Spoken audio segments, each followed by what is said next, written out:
So welcome and thank you for joining our webinar, which this time it will be on measuring your social impact.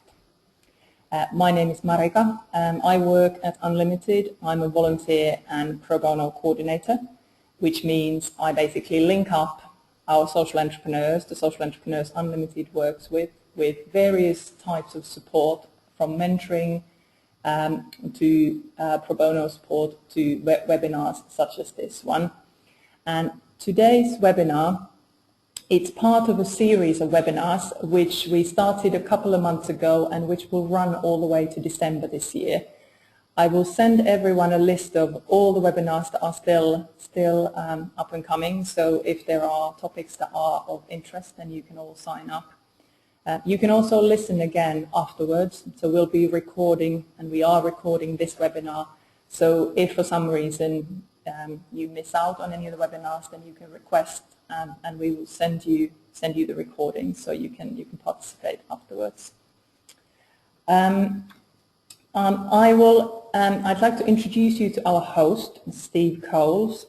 Steve is a long-standing friend of Unlimited and has been working with us, supporting us and our social entrepreneurs for a number of years, primarily around social impact measurement, but also with more generic business mentoring from time to time. Steve is the founder of a social enterprise and well-being consultancy called Intentionality, but I will let him to do a proper introduction to his work next. The webinar will last until 1 o'clock. Steve will talk about 45 minutes and then we'll have time for questions. So we'll have about 10 to 15 minutes for questions at the end. So hopefully you can hear me very well. Hopefully you can see on your GoToWebinar software an option for questions, or I think it might be called chat. So please post any questions you have through that function. Then what I'll be doing, I'll make a note of those, and when it comes to the end of the webinar, I will read them out, and then Steve will be able to answer individual questions. If it turns out there are more questions than we have time to answer, then we will do our best to get the answers for you afterwards. So hopefully everyone will get the information that they need. But I think that's enough from me, and I will just unmute Steve so that he can get started. Now that should be working, and I look forward to speaking to you at the end of the webinar. Thank you. Great, thanks Marika. So welcome everyone, and thanks to Marika and Unlimited for the opportunity to conduct this webinar. Thanks to all of you for joining in. Before I go too much further, I've just changed the slide on my screen and hopefully on your screens to check that that's working, and then to ask you this question: can you hear me? If not, I hope that you're able to read the slide if you can't hear my voice, and if you're having problems in hearing me, then please use the chat function to send a message to Marika as the host, and we'll try and sort something out. However, for those that can hear me properly, I'll carry on so that we don't waste any time. As Marika said, just a few practical points. Well, the first thing to say is that I will send through Unlimited these slides, so you can all have a copy of the slides. So don't worry too much about taking lots and lots of notes, although you are very welcome to do so.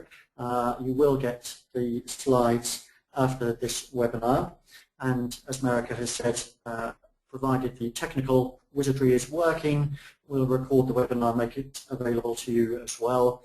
And then just to reiterate, we will be finishing by 1 o'clock UK time. For any of you that are joining in from around the world, we'll finish in 1 hour from now, 1 p.m. UK time at the latest. So if that's okay, we'll carry on and move on through our slides. So just an overview of what we will cover. We're going to have a look at what I'll refer to as the building blocks of social impact measurement. I suppose I should be clearer than that actually and say social impact measurement and reporting more accurately, in as much as there's very little point in measuring things if we're not going to report on them and tell people about them in some way. But I'll call it social impact measurement and we should just bear in mind that actually we mean and reporting. I'm going to briefly measure how we might, briefly talk about rather how we might measure well-being, or the difference that we make to the quality of lives of the individuals or the communities that we're working with in our respective social enterprises. Give you a very brief overview of a particular methodology of social impact measurement called social return on investment, or SROI. We're going to have a quick think about the implications of this content for your particular social enterprises, and then a few thoughts on how this might be implemented as well. And then, as we've said, we'll leave certainly 10-15 minutes for questions and answers at the end. If that's okay with you, I'm going to ask Erica to use another function within the webinar software, I hope it'll work, which is a polling function, a function to get your feedback on particular things. So Erica, I wonder if you could launch poll number 1. And what you should then see in a moment are some questions that I'd like you to respond to. And then Erica, if you could summarize for us when those responses come back in, that would be great.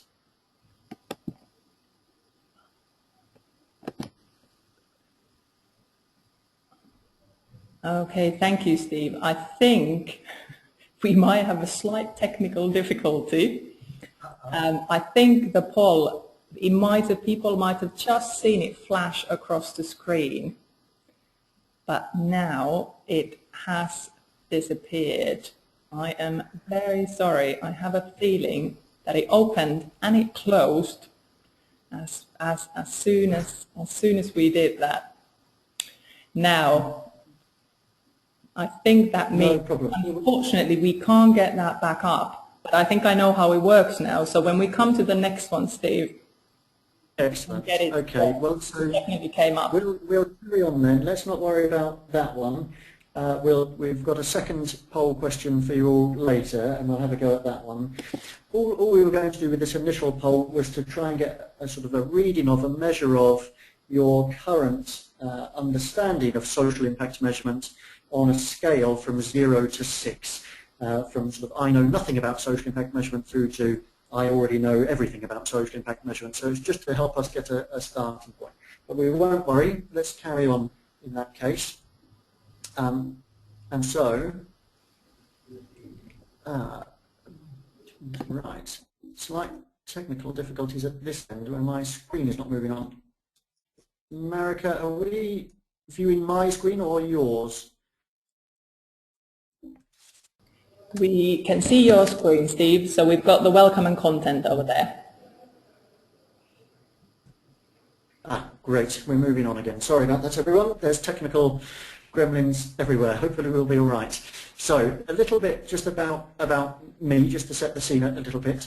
So I founded and run a small consultancy called Intentionality. It's a community interest company, and we largely provide social impact measurement support and capacity building to the social enterprise sector and to voluntary sector organisations.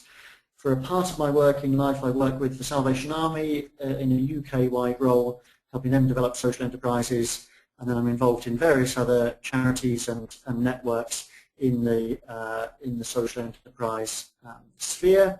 And I probably should have this at the top rather than the bottom, because it's probably most important. On just a personal note, I'm a husband to my wife Emily and dad to 2 boys, Joshua, who is 5, and Ollie, who has just turned 3. And so I spend my life constantly being tired. What Intentionality does is we work with social enterprises to help them measure their social impact and then report on it. We work very closely and now quite intensively with Unlimited. We're working with the first cohort of what's called the Big Venture Challenge, which is 23 sizable, scalable social enterprises. And actually only yesterday we commenced providing social impact support to the newest intake of the Big Venture Challenge, which is a further 30 social enterprises. So we're doing this across the country with a wide range of different social ventures. And so let's carry on then. Hopefully each of you can now see that I've just changed again the slide on the screens to just raise a few questions. And I'm not going to ask you to particularly to respond to these. We can do it with a large group, and obviously we're not all talking sort of vocally on this, but I'm just going to pause for a moment just to let each of you listening in have a think about these 6 questions. Perhaps take a few moments to read them through. If you've got a pen and paper, you might want to note down a few responses. But here are some of the key questions that help us commence our thinking about social impact measurement. So I'd encourage you just to spend a few moments looking through that, and then note down a few answers perhaps. So why would you do this? What's the point? What's it for? Maybe who is it for? You might have a particular audience in mind. You may be being asked by a funder or a commissioner of a contract to measure and report on your impact. Perhaps they might refer to it as your social value. So there might be a question of who is it for, or why would we do it? And then the final 2 questions are, I suppose, just very honest. How might it help us, but also how might it hinder us, in as much as do we have any concerns about how the social impact measurement thing may get in our way, may be frustrating, may be time consuming. So those are some key thoughts to have a think through. We'll move on. As I say, you'll get the slides after this presentation as well, and you can ponder for longer on those. And so let's just have a think about the opportunity, but also perhaps the challenge of social impact measurement. And that is that there are a wide variety of words and phrases surrounding this field. And I hope you can see my screen correctly. Social impact there in the middle, and a range of words and phrases around the outside. One of the challenges is that some of these words and phrases mean very specific things and perhaps are not well understood. The other problem is often that some of these words and phrases are used generically and it's confusing as to whether or not, therefore, it's meant to mean something specific, or it is genuinely being used to mean something more open-ended. Here in the UK, maybe that some of you are listening from outside of the UK, but here in the UK, for example, one of the senior government ministers, Ian Duncan Smith, in charge of our Department for Work and Pensions, regularly, for example, mentions social return on investment up in the top right-hand side of my slide. And so at the highest levels of government, social return on investment is often mentioned, except I don't think it is referred to specifically as in terms of the particular methodology and the principles. It's meant, I think, generically to refer to just broad social impact or social value. And so over the next just 20 or 30 minutes or so, I'm going to try and clarify some of this language and put it into some kind of framework. So a good place to start any presentation, any webinar, is with a definition. And so before we go much further, here is a definition of social impact.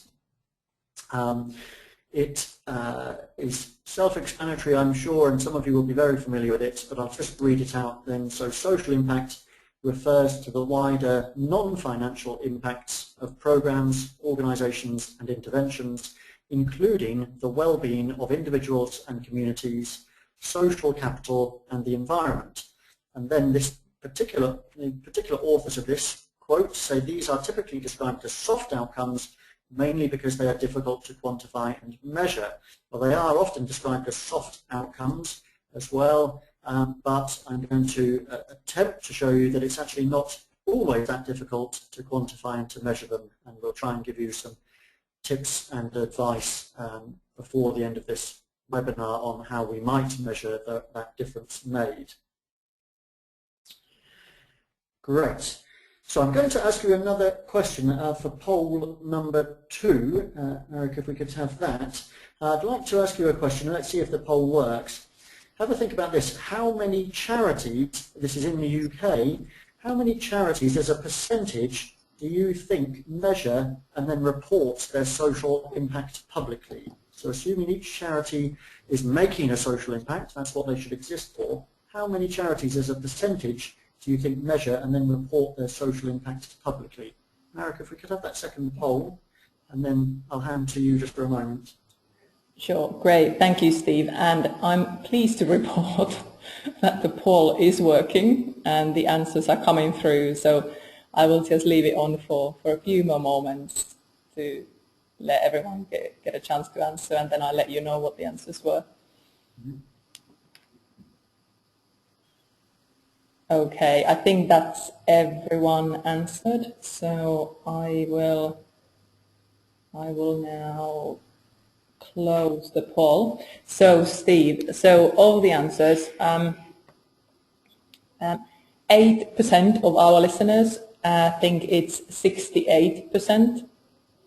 Another 8% of listeners think it's 48%. 46, so majority of people listening think it's 28%.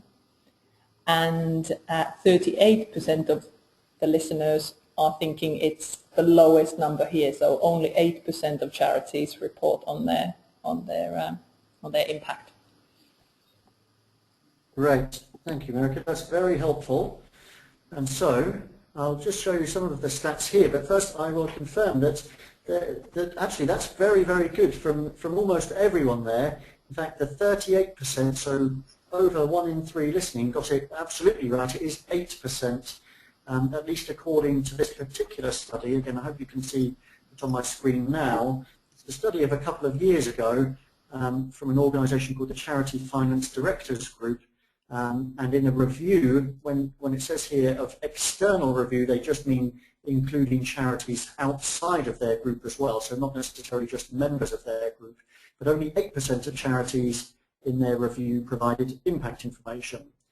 However, we will try and clarify some of this language because actually 68% of charities do generally provide some information on outcomes, so perhaps a lower level of information, but not too bad at all. So 68% provide some information on outcomes, but we did very well in the poll there. That a large number got it right or were very close. It's only 8% of charities that provide impact information. So let's just move on then. Of course, not all social enterprises are charities, and not all charities are social enterprises, but our experience is that it's certainly not all social enterprises that report their impact either. And so we could certainly, our enterprises, our charities could stand out from the crowd in terms of impact just by being a bit better at this impact reporting stuff. So that's part of our aim here. So let's move on then. I want to just explain something that we refer to as the building blocks of social impact measurement and reporting.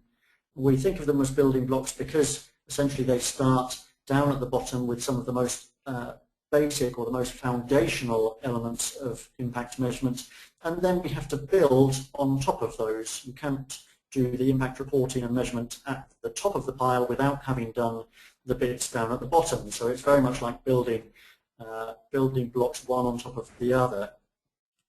However, just change my slide again, it might be that it's also worth thinking about it in a different way as well. So it might be, this is maybe a more helpful sort of picture image for some of you, it might be worth thinking about social impact reporting as a story.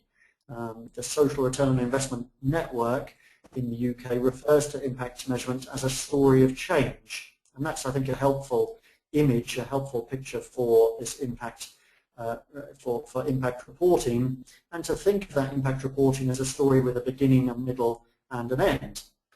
And so you might want to think of these building blocks rather than as a sort of vertical tower, building one on the other. Think of it perhaps as the elements or the chapters of a story, if you like, that would tell the story of change that your social enterprise or social enterprises bring about. So on to our next slide. And so here this is a densely packed slide, and we're going to move slowly through it just to unpick it and unpack it a little bit as we go. So we're going to stop on each of these building blocks in a little bit more depth, but this slide just shows us the bigger picture that we're going to be exploring. And so we start at the bottom and we work upwards. Again, all of the slides will be available after the presentation, so don't worry about trying to note all of this down right now.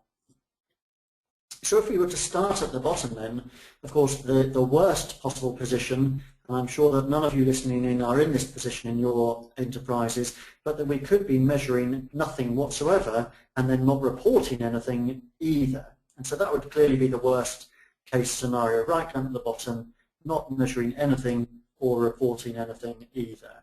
And so very, very few organizations are in that category. Most at least measure something related to finances, maybe attendance or the number of products sold and so on.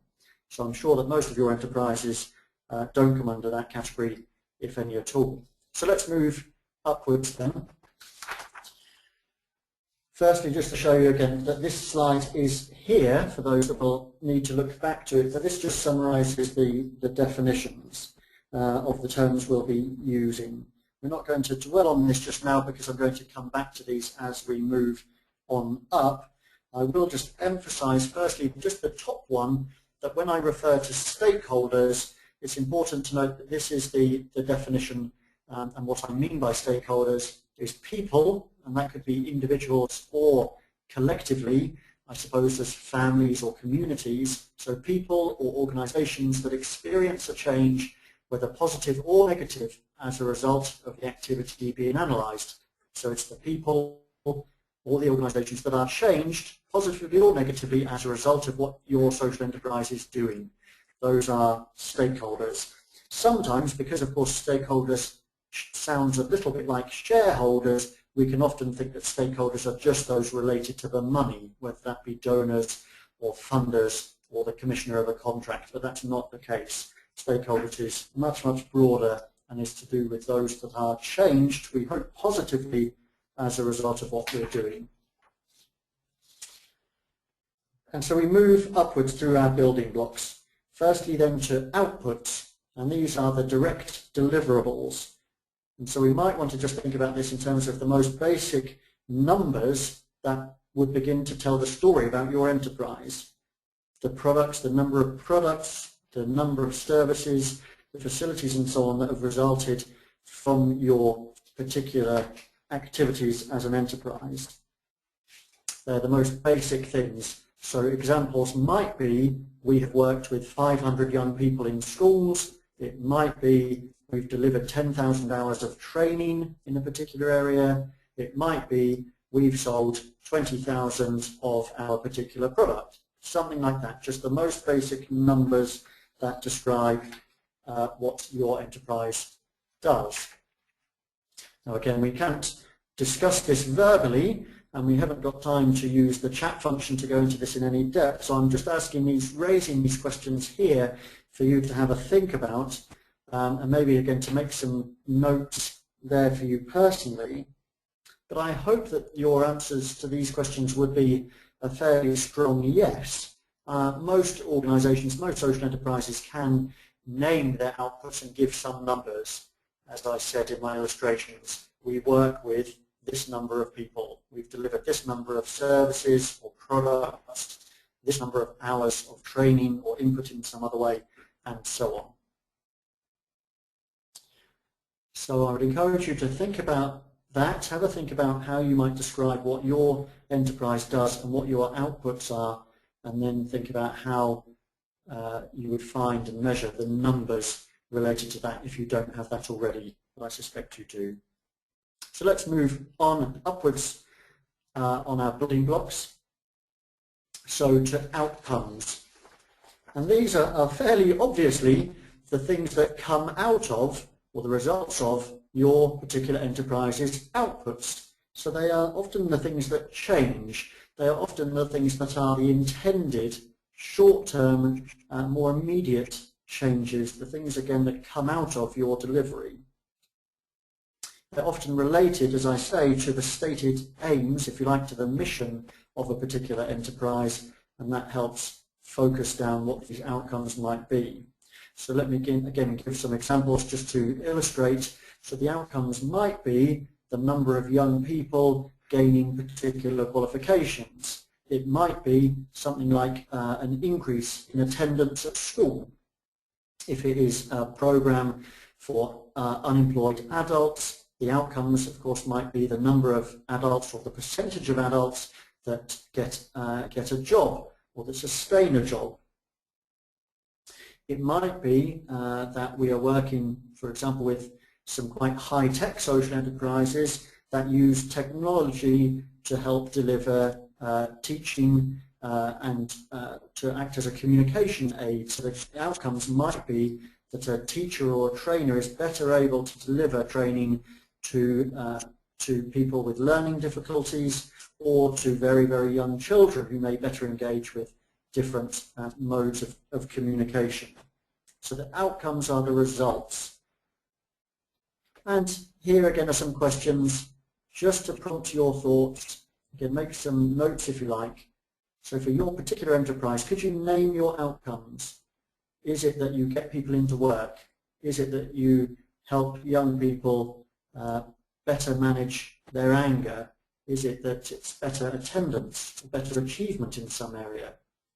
If you had to give us some numbers, then could you?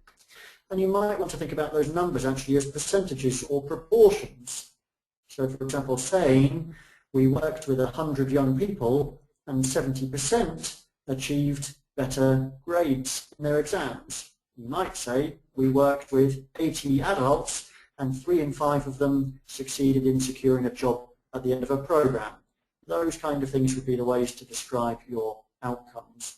But also, of course, it's important to remember that it doesn't just need to be numbers and statistics, it could also be stories. So you, I'm sure, would be able to tell us some stories of particular stakeholders, particular beneficiaries that have progressed and seen a very positive change in their lives. And so don't forget to collect those good news stories as well, because they relate to outcomes. Let's move upwards again on to our next building block, and this is to have a think about wider impacts. This is where things get a little bit more complicated, I suppose, in as much as here is where we begin to think about the indirect impacts on the wider society, potentially even, of course, on the environment. A very large proportion of social enterprises have an environmental policy and are so very conscious of their environmental impact, and so impact reporting at its best would always include some understanding and some measure of that wider indirect impact on society and the environment. So this may include the communities in which you work, perhaps on the families or the friends of your particular beneficiaries, and as I've said, on the environment. We'll have a think about some ways in just a moment to measure some of these things. Let me just again raise some questions for you. So if I were to come and meet with you and want to chat to you about your particular social enterprise and the impact that you have, could you name your wider impacts, perhaps including the environmental? Could you give us some numbers that relate to that? Perhaps you would again have to resort to stories, that's perfectly fine. And here we have a new question, that what, if anything, have other people told you? And that's often where we gather feedback as well on our wider impact. It's when others tell us, of course, and tell us things that we might not have always realized. I'll just try and illustrate some of these with some practical examples again, just to try and make this as tangible as possible. For example, a particular impact report of an organisation in London called the RSA says that in each week their main headquarters office generates about 120 bags of rubbish, but about 75 of those bags of rubbish are sent for recycling. And so there are some very simple measures of the environmental impact, that they're tracking how much rubbish is generated from their headquarters, how much is being recycled, and of course they can try and reduce wastage over time and increase recycling so as to have a lighter impact on the environment. Here at Intentionality, we have a strong commitment to travelling by public transport as part of our awareness of our environmental impact. And so we record our expenditure on different travel. Currently we spend about 92 or 93% of all of our travel expenditure is on public transport rather than by private transport. So on modes of transport that have again, a lighter environmental impact. And those are just simple examples there. One of our clients works with young people in schools, and they've conducted recently a survey of the parents or the carers for those young people, just to get a wider set of feedback from these wider stakeholders more broadly, to see what difference on the families they are creating. So let's move on again, upwards in our building blocks, up to one now that relates to what I've just been describing, these wider impacts. And this is called stakeholder participation. So again, just as a reminder, stakeholders is not just those that provide money or resources, it's those that are impacted in any way by what your particular enterprise is doing. It is here on our building blocks because it's a bit more complex than measuring the outputs and the outcomes, but it's important to say that in some sense involving stakeholders and listening to stakeholders is really the foundation of all social impact measurement. We should always be informed by those that we are having an impact on, so that we are accountable to them and truly listening to them, so that we can listen and learn.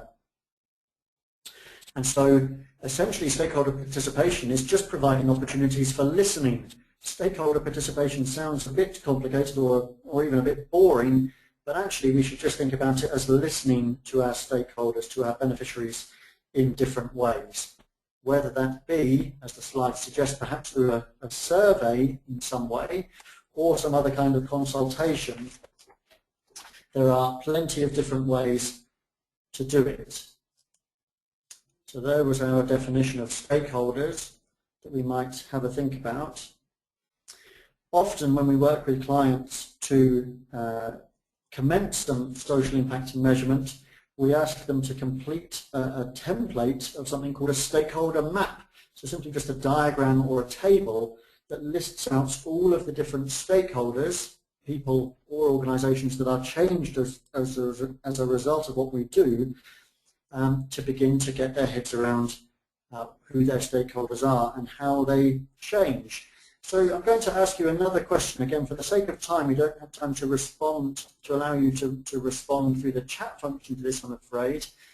But here's an exercise that I would encourage you to do.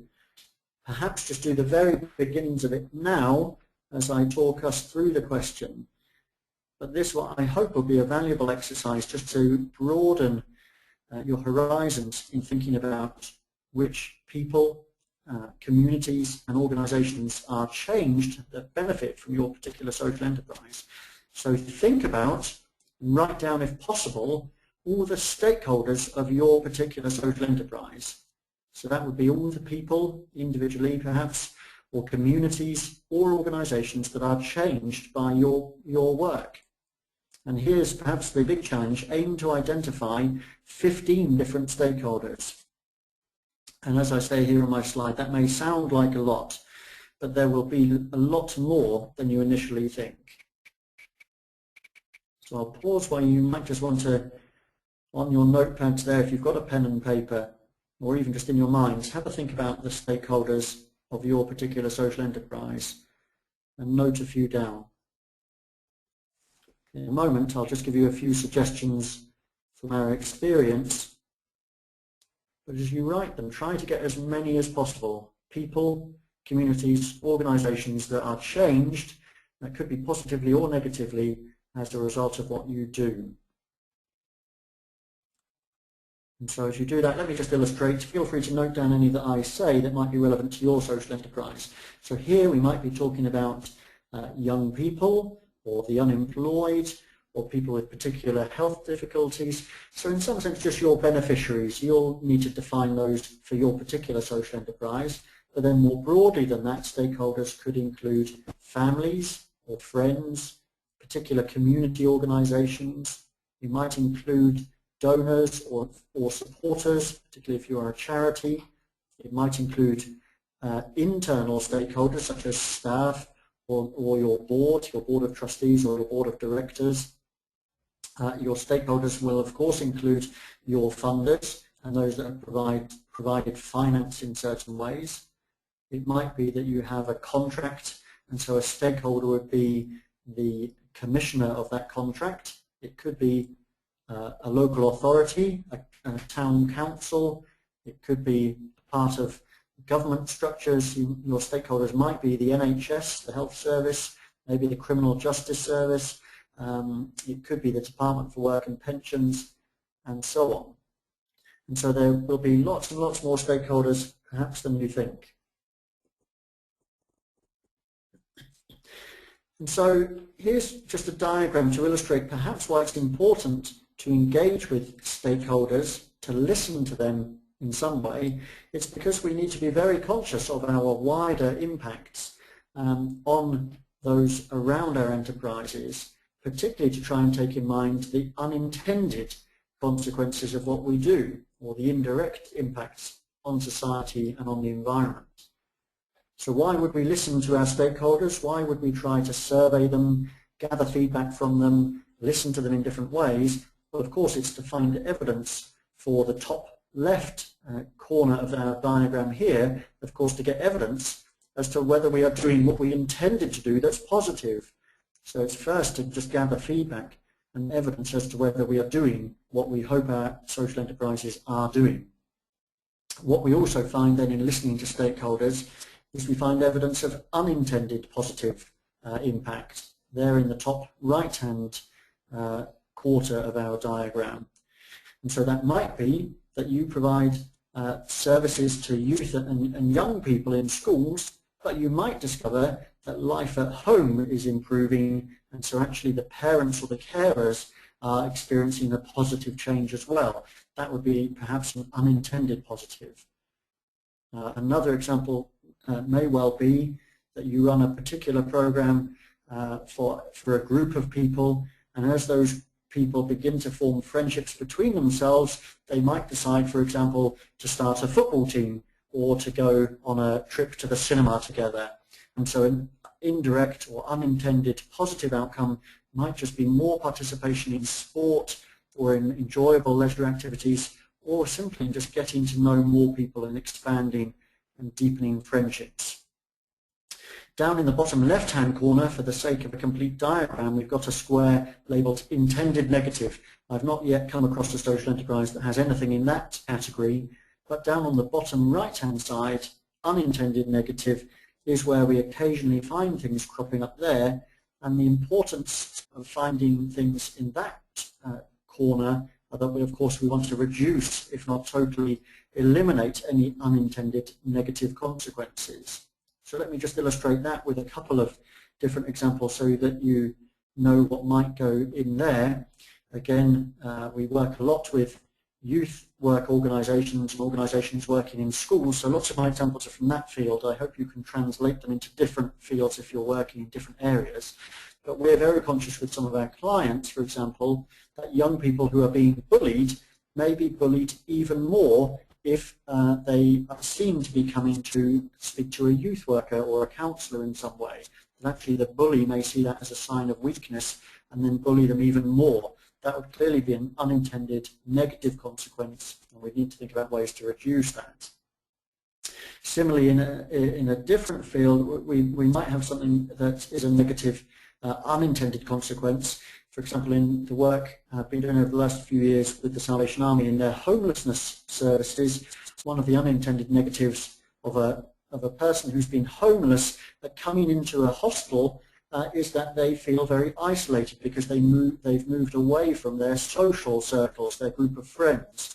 Now, sometimes that group of friends is centered around some quite negative activities, whether that be drinking or even criminal activity, but nevertheless an unintended negative is the feeling of isolation as someone comes off the streets, out of their particular circle of friends and into a hostel. And again, we want to be very conscious of that and try and reduce it. And so we move upwards again, getting towards the top of our building blocks now. So we might want to think about how to measure something called distance travelled, and that is to have a think about progress over time, asking some particular questions of our beneficiaries, our stakeholders, and then asking them the same questions again at the end of our particular intervention, so to see how far they've travelled. These sort of techniques, this process of measuring distance travelled, often falls under or utilises measures of well-being, and I'm going to come on to that in just a second. And so here are lots of different questions that relate to this distance travelled building block. And here's a number of questions for you. Does your enterprise make a difference in any of these areas on the screen, or of course in any others that I haven't thought of? If your enterprise in various ways increases self-esteem or happiness, or decreases something bad like anxiety, or reduces stress, or then can positively increases confidence, and so on. If you're making a difference in any of those areas or anything like those, then, and I'm sure you are, it's really probable that you're increasing well-being, and could certainly use distance travelled measures as evidence of the impact that you're having on your particular beneficiaries and your community around you. So again, you'll get these slides. So this is a long description here of, or a long definition, if you like, of well-being. But I'll just read some of the more important bits of it. And that is to say, of course, that your social enterprises are making a difference to well-being. Of that, I'm very sure. If we start sort of halfway down, some of the key building blocks and key elements of well-being are that individuals have a sense of purpose, here in the middle of the quote I'm just reading now, and that they feel able to achieve important personal goals and to participate in society.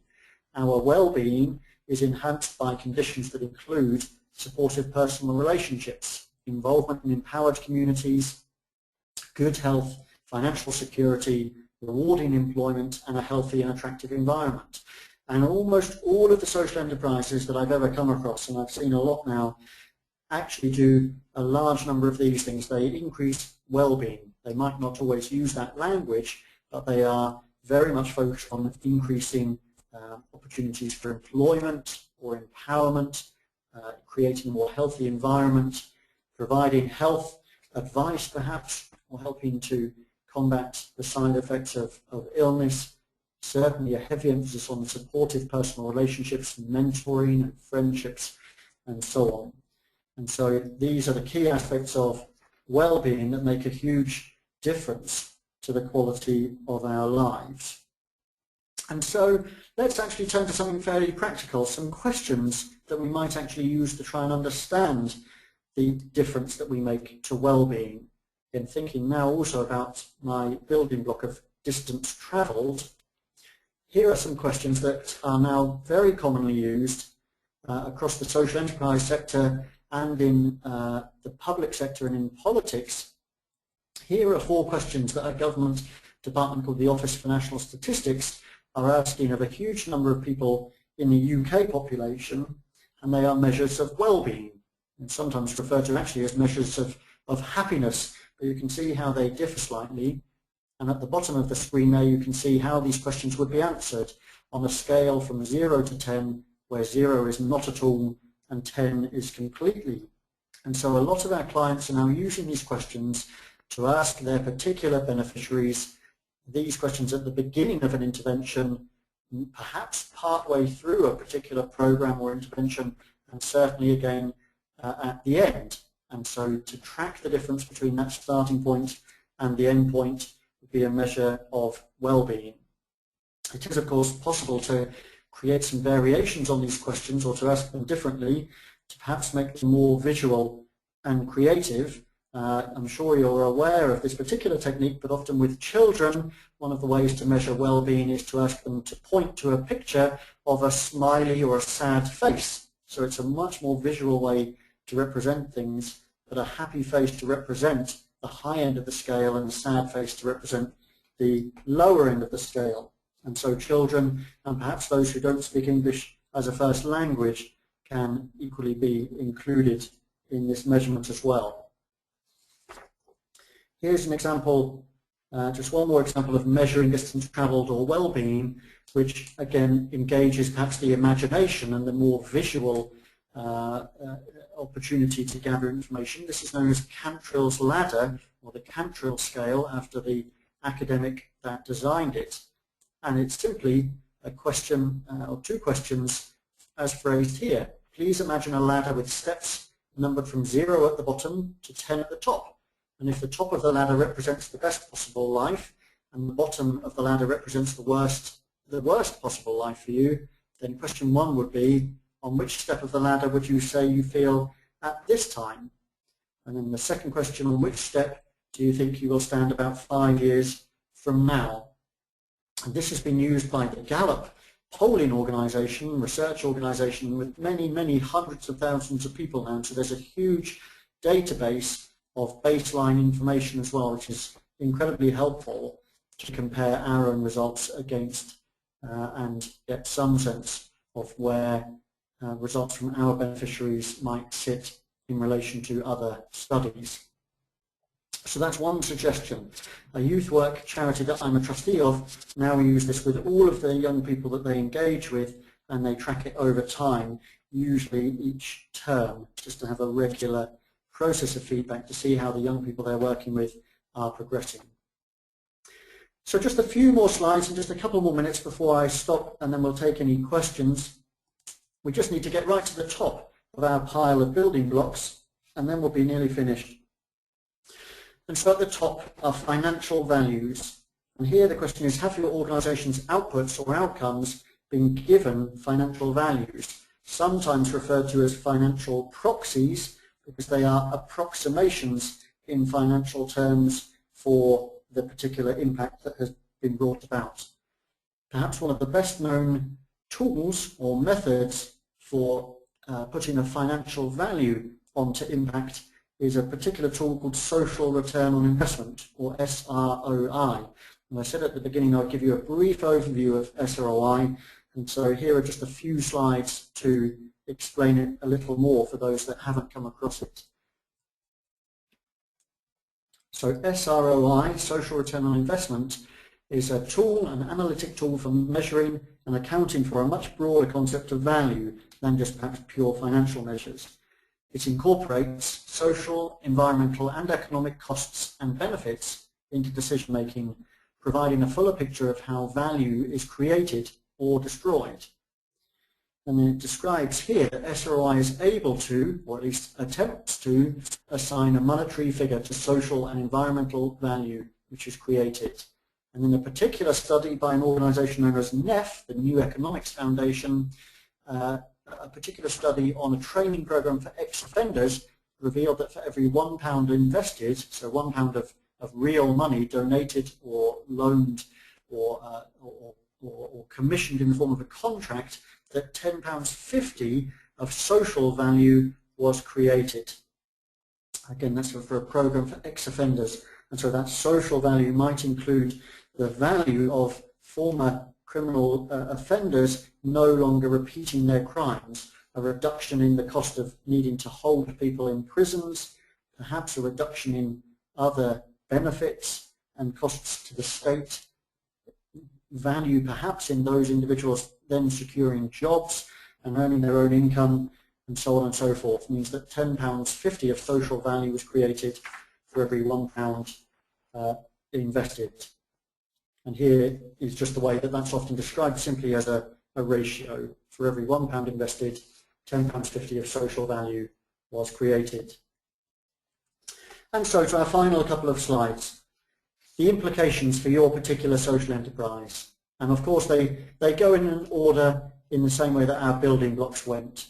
So in your enterprise, you may want to review or improve where necessary your collection of output data, so the numbers and the statistics related to your most basic delivery, the most basic deliverables. You may want to review and then improve or implement where necessary collection of outcome data, and then beyond that to develop, improve or start and implement systems for measuring that wider social and environmental impact. And that I could happy to provide some tools and tips there. There's a free tool called Eco Mapping that I'd highly recommend, free for any social enterprise to use to help measure environmental impact. You might want then to increase or indeed simply adopt using a particular ways of engaging your service users or beneficiaries, whether through consultations, interviews, surveys. Those surveys could of course be online and in different ways to gather that feedback. And then as you move up through those building blocks, the implications are to begin to implement measures of distance travelled, those well-being measures if you like, and then right at the top to translate those impacts into financial equivalents, ideally compliant with SROI principles to involve stakeholders. And importantly, here's the reporting bit, to share with stakeholders the findings and the conclusions, and then to turn all of that into action. And so I'm going to stop now and ask that if you could submit any questions or comments or anything that you'd like clarified through either the chat function or the question function. Marika will then try and summarize those and see what some of the key questions are, and if I let Marika then summarize some, I'll do my best to respond to some in the remaining 10 minutes or so. That's great. Thank you, Steve. Thank you, Steve. Really, really useful. And it always, every time I hear this, and this is now, well, this is only the second time, but every time I hear you talk about this work, it just makes me reflect on the work that we do, or our team does here at Unlimited, and how we go about measuring our impact and always trying to find better ways to understand the outcomes. So we are very much at the output level, I would say, in our team. I think Unlimited more widely is much better, but if I think about the mentoring work, we know the numbers, and we have a hunch and a gut feeling about the outcomes, but haven't quite worked out a consistent system for capturing that work. While I can see some questions coming through, while those load up, one question I wanted to pose to you, and hopefully this is helpful for the audience as well, was that from your experience, I mean, you've obviously worked with a number of different clients, a number of different social entrepreneurs in helping them work this stuff out. Do you have any examples of how do small social enterprises, entrepreneurs, how do they practically manage this work? So who in their organization does the impact measurement? Who should it be? How often do they gather this? Does the data that you get, does it need to be verified by someone external for it to be valid? I'd be interested in your reflections on that. Great. That's a big question. Thanks for that. Yeah, so that's a great question. Certainly, of course, lots of our clients are quite small, and indeed intentionality itself is quite small, so I have first-hand experience of this. So let me just try and pick up on a couple of those elements within your question there, Marika. So one of the important things to say, actually, is that there is no single answer, and that's not me trying to duck the question too much, but I suppose to point out that the answer to that question simply depends on the particular mission or vision, the objectives of each different social enterprise, and they will differ. And perhaps more importantly, actually, I use a strange phrase with clients, but we think about the rhythm of the particular work that each enterprise does, the rhythm, the timing, if you like, of particular interactions, because that significantly changes things. What I mean by that is, of course, we have some clients that only ever provide a single product to a particular customer, and so the interaction is very brief. We have some clients that work with children and young people, and perhaps the rhythm is the rhythm of an academic school year, termly and so on.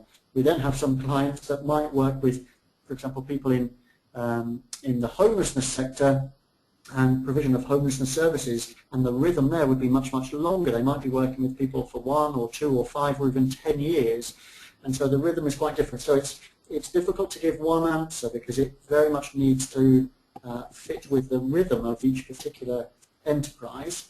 As for who it sits with, the answer to that question is it doesn't really matter. Actually, the important thing is that it does sit with someone.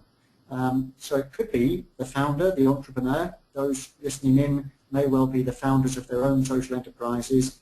It might be somebody in a slightly bigger team with an operational or administrative function. In some of our organisations, in some of our client organisations, it might sit with somebody in a research and development team.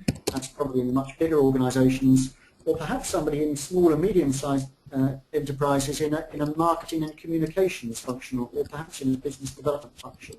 So it doesn't really matter, provided it sits somewhere. You asked about verification, Marika. I don't think that verification is always essential, and it's also one of the things that is perhaps the most expensive part of impact measurement. And for small enterprises, that can be quite a hurdle to get over. There are ways to get it verified. The most important thing, I believe, is that social impact measurement and reporting should abide by certain principles that are becoming more and more concrete in this sort of field.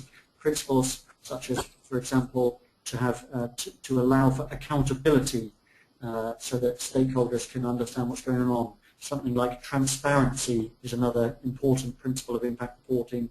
So provided they are aligned with those principles of best practice, I think verification is perhaps a secondary issue, if you like. Okay, great, thank you. I know it was quite a long-winded question, and there were a lot of different parts to it, but thanks for that. And I've got a couple more here, which I think hopefully we can address quite quickly. Is it necessary to include all your stakeholders, or can you just use a sample? And if so, then what percentage would be sufficient? Good. Oh, great. Okay, so this is a good question. So I'll try and break it down into the parts of the question. I mean, the first answer, I suppose, is that no, it's not necessary to include all stakeholders. And let me just clarify, I suppose I also mean that in two different ways. In as much as earlier I asked you to identify 15 different groups of stakeholders, it's certainly not essential to include all of them. So we would tend to just try and identify those that are most impacted, that experience the most benefit of our activities, and start our impact measurement with them, and not with those that are further away or less impacted, if you like. So certainly we wouldn't try and measure the impact on all stakeholders in their groups. And then under each of those groups, again, it's not necessary to include all of them.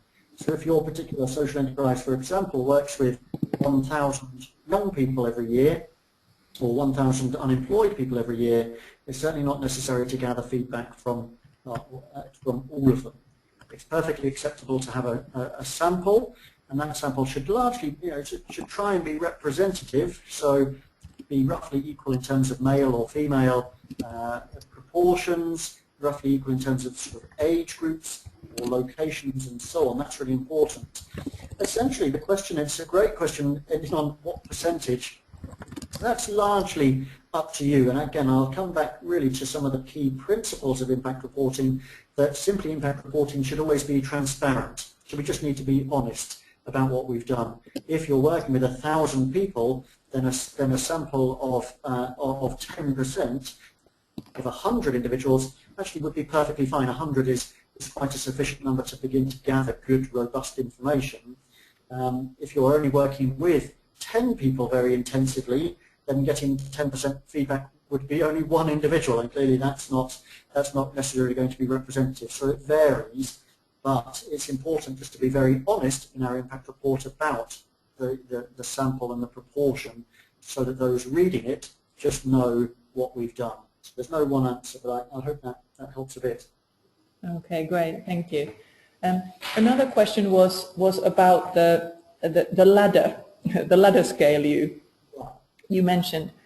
Is there a lowest age that you can, if you're dealing with young people, is there a particular age that you can use that from, or can it be used with any age? That is a very good question.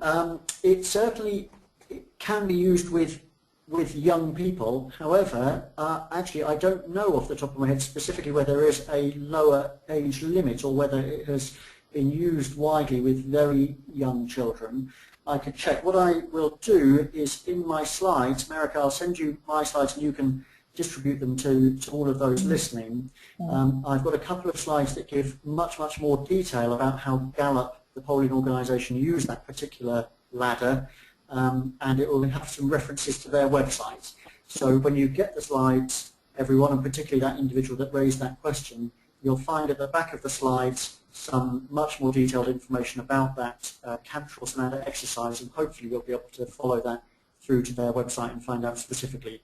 As I say, certainly it is used with young people, but I'm afraid I don't actually know whether there's a lower age limit on that. Great. Okay, that's great. Thank you. So we'll get that information to everyone. Now, I'm conscious that it is now 1 o'clock, and we did say we would finish, so we will stick to that so that people can get on with whatever they've got lined up next. Thank you so much, Steve. Really, again, really appreciate you sharing your time and your expertise with us through the webinar. Thank you everyone for participating. I'll follow up with the PowerPoint slides, with a recording of the webinar and the additional information Steve talked about. I'll also let you know the dates for the follow-up webinars on various different topics. The next one will be on the 7th of June, which is a Friday, and again 12 o'clock. And we'll be looking at sort of basic financial management, so basics of banking, tax, bookkeeping, that kind of thing. So that's all from us, unless, Steve, you want to say a couple of final words, but thank you everyone for participating. Yeah, I'll just add my thanks. Thank you everyone for listening, for your time, for those questions, and we'll get those resources sent out to you. If you have any specific questions, then I will just put my contact details there just briefly. Feel free to email me or to email questions to America, and we'll do our best to respond to them. But thank you again. Brilliant. Everyone have a nice day. Thanks.